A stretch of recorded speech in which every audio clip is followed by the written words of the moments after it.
friends, my dear masters and my dear gods. ಮೊಟ್ಟ ಮೊದಲನೇದಾಗಿ ನಮ್ಮೆಲ್ಲರ ಅಚ್ಚುಮೆಚ್ಚಿನ ಗುರುಗಳಾದ ಬ್ರಹ್ಮರ್ಷಿ ಪಿತಾಮಹ ಸುಭಾಷ್ ಪತ್ರಿಜಿಯವರಿಗೆ ನನ್ನ ಅನಂತ ಕೋಟಿ ಆತ್ಮಪೂರ್ವಕದ ಪ್ರಣಾಮಗಳು. ಹಾಗೆ ಗುರುಮಾತೆಯಾದ ಸ್ವರ್ಣಮಾಲ ಪತ್ರಿ ಅಮ್ಮನಿಗೆ ನನ್ನ ಅನಂತಪೂರ್ವಕ. ಹಾಗೆ ಈ ಒಂದು ಮಹಾಮೌನ ಧ್ಯಾನವನ್ನು ನಡೆಸ್ಕೊಂಡು ಹೋಗ್ತಾ ಇರುವಂಥ ಉನಿಕಿರಿ ಸುಬ್ಬರಾವ ಗುರುಗಳಿಗೆ ನನ್ನ ಆತ್ಮಪೂರ್ವಕವಾದ ಪ್ರಣಾಮಗಳು. ಹಾಗೆ ಇಲ್ಲೆಲ್ಲ ನೆರವೇರಿರುವಂಥ ನನ್ನ ಆತ್ಮಬಂಧುಗಳಿಗೂ ಕೂಡ ಆತ್ಮಪೂರ್ವಕವಾದ ಪ್ರಣಾಮಗಳು ಮಾಸ್ಟರ್ಸ್. ಈ ಒಂದು ಮಹಾಮೌನ ಧ್ಯಾನಕ್ಕೆ ಬರುವುದು ನಾನು 2ನೇ ಬಾರಿ ಮಾಸ್ಟರ್ಸ್. ಅಂದರೆ ಈ ಮಹಾಮೌನದ ಬಗ್ಗೆ ಹೇಳ್ಬೇಕಂತೇಳಿದರೆ ತುಂಬ ಒಂದು ಅದ್ಭುತವಾದ ಕ್ಷೇತ್ರ ಮಾಸ್ಟರ್ಸ್ ಇದು, ಈ ಜೇತವನಂ ಅನ್ನೋದು. ಇಂಥ ಒಂದು ಕ್ಷೇತ್ರದಲ್ಲಿ ಈ ಮಹಾಮೌನ ಧ್ಯಾನವನ್ನು ತುಂಬ ಅದ್ಭುತವಾಗಿ ನಡೆಸ್ಕೊಂಡು ಹೋಗ್ತಾ ಇದ್ದಾರೆ ಸುಬ್ಬರಾವ್ ಸರಿಗೆ ಫಸ್ಟ್ ನಾವು ಜೋರಾದ ಚಪ್ಪಾಳೆನ ತಟ್ಟಬೇಕು ಮಾಸ್ಟರ್ಸ್. ಯಾಕಂದರೆ ನಾವು ಈ ಒಂದು ಕ್ಷೇತ್ರ ಮಹಾಮೌನಕ್ಕಾಗಿಯೇ ಮೀಸಲಾತಿ ಇದೆ ಮಾಸ್ಟರ್ಸ್. ಅವರು ಒಂದು ಫಸ್ಟ್ ಹೇಳ್ಬೇಕಂತೇಳಿದರೆ ಮೊದಲ ಪಾಯಿಂಟು, ಇಲ್ಲಿ ಬೆಳಿಗ್ಗೆ ಎದ್ದ ಕೂಡಲೇ ನಮಗೆ ಕಟ್ಟುನಿಟ್ಟಾಗಿ ಒಂದು ಟೈಮ್ ಮೇಂಟೆನೆನ್ಸ್. ಬೆಳಿಗ್ಗೆ ಎದ್ದು ನಮಗೆ ಬಿಸಿ ನೀರು ಕಾಯಿಸಿ ಆನಂತರ ಬಂದು ಡೋರ್ ತಟ್ಟಿ ಅವರು ಎದ್ದೋಳವರೆಗೂ ಬಿಡೋಲ್ಲ ಮಾಸ್ಟರ್ಸ್. ಎಬ್ಸಿದ ನಂತರ ಆನಂತರ ಅವರು ಮುಂದೆ ಹೋಗ್ತಾರೆ. ಈ ಥರ ನಮಗೆ ಏನು ಅನಿಸುತ್ತೆ, ತೊಂದರೆ ಆಗ್ಬೋದು, ಬಟ್ ನಾವು ಬಂದಿರೋದೇನು ಪರ್ಪಸ್ಸು, ನಾವು ಧ್ಯಾನ ಮಾಡ್ಕೊಳಕ್ಕಲ್ವಾ, ಮಾಡ್ಕೊಳ್ಬೇಕು. ಮಾಡ್ಕೊಂಡು ನಮ್ಮ ಒಂದು ಆತ್ಮ ಉನ್ನತಿಗೋಸ್ಕರ ಬಂದಿರ್ತೀವಿ ನಾವು. ಅದಕ್ಕೋಸ್ಕರ ಈ ಒಂದು ಸಾಧನೆ ಮಾಡಿ ನಾವು ನಮ್ಮ ಒಂದು ಆತ್ಮವನ್ನು ಉನ್ನತಿಗೊಳಿಸ್ಬೇಕು ಮಾಸ್ಟರ್ಸ್.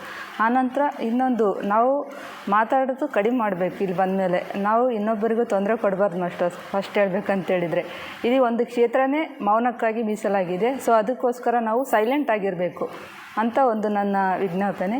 ಇನ್ನೊಂದು ಸೆಕೆಂಡ್ ಹೇಳ್ಬೇಕಂತೇಳಿದರೆ ಫುಡ್ಡು ಸ್ಟೈಲು. ಇಲ್ಲಿ ಒಂದು ಅವರಿಗೆ ನಿಜವಾಗ್ಲೂ ಪ್ರಭಾಕರ್ ಸರ್ಗೆ, ಸುಧಾಕರ್ ಸರ್ ಅವ್ರ ಫ್ಯಾಮ್ಲಿಗೆ ನಾವು ಅನಂತ ಕೋಟಿ ಆತ್ಮಪೂರ್ವಕವಾದ ನಮನಗಳು.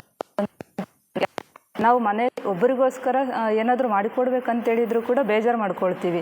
ಅಂಥದ್ದು ಅವರು ಟೋಟಲ್ ಫ್ಯಾಮ್ಲಿ ಡೆಡಿಕೇಟ್ ಆಗಿ ಸುಮಾರು ಎಷ್ಟು ಜನ ಬಂದರೂ ಕೂಡ ಅವರಿಗೆ ಒಂದು ಅಡುಗೆ ಮಾಡಿ, ರುಚಿಕರವಾದ ಅಡುಗೆ ಮಾಡಿ ಉಣಬಡಿಸ್ತಾರೆ ಮಾಸ್ಟರ್ಸು.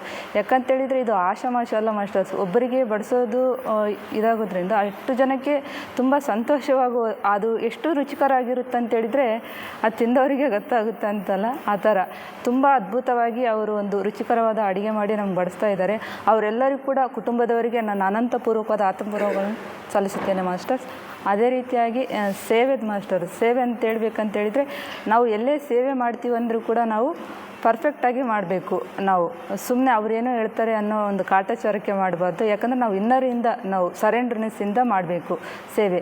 ನಾನು ಲಾಸ್ಟ್ ಟೈಮ್ ಬಂದಾಗ ಮಾಡಿದೆ ಮಾಸ್ಟರ್ಸ್, ಬಟ್ ಬಾತ್ರೂಮ್ ಕ್ಲೀನ್ಸ್ ಎಲ್ಲ ಮಾಡೋದು ನನಗೆ ರೂಢಿ ಇರಲಿಲ್ಲ, ಮನೆಯಲ್ಲೇನು ಮಾಡ್ತಾ ಇರಲಿಲ್ಲ. ಲಾಸ್ಟ್ ಟೈಮೆಲ್ಲ ನನಗೆ ಗೊತ್ತಿದ್ದು ಮಾಡಿದೆ ಅಷ್ಟೇ. ಬಟ್ ಈ ಸರಿ ನನಗೇನೋ ಅನಿಸಿತ್ತು, ನೋಡಿ ನಾವು ಮಾಡೋ ಒಂದು ಕೆಲಸ ಇನ್ನೊಬ್ರಿಗೆ ಮೆಚ್ಚಬೇಕಂತಲ್ಲ, ಫಸ್ಟ್ ನಮ್ಮ ಇನ್ನರ್ಗೆ ಮೆಚ್ಚಬೇಕು. ನಾವು ಮಾಡೋ ಕೆಲಸ ನಾವು ಮಾಡ್ತಾ ಇರೋದು ರೈಟಾ ರಾಂಗ್ ಅಂತೇಳಿ ಆ ಥರ ನಾವು ತೃಪ್ತಿಯಿಂದ ಮಾಡಬೇಕು. ಏನೇ ಸೇವೆ ಮಾಡ್ತೀವಿ ಅಂದರೂ ಕೂಡ ಸಂತೃಪ್ತಿಯಿಂದ ಮಾಡಿದ್ರೇ ಒಂದು ಆತ್ಮಕ್ಕೆ ತೃಪ್ತಿ ಸಿಗುತ್ತೆ. ಈ ಸರಿ ನಾನು ಬೆಳಿಗ್ಗೆ ಕ್ಲೀನ್ ಮಾಡಿಸ್ಬೇಕಂತೇಳಿದರೆ ಬಾತ್ರೂಮ್ ಕ್ಲೀನ್ ಮಾಡಿದೆ ಮಾಸ್ಟರ್ಸ್. ನನಗೆ ಯಾಕಂದರೆ ಖುಷಿ ಅನ್ನಿಸ್ತಾ ಇದೆ, ಇವತ್ತು ನಾನು ಒಂದು ಸೇವೆಗೆ ನಾನು ಸಂತೃಪ್ತಿಯಿಂದ ಮಾಡಿದ್ದೀನಿ ಅಲ್ಲ ಅಂತೇಳಿ.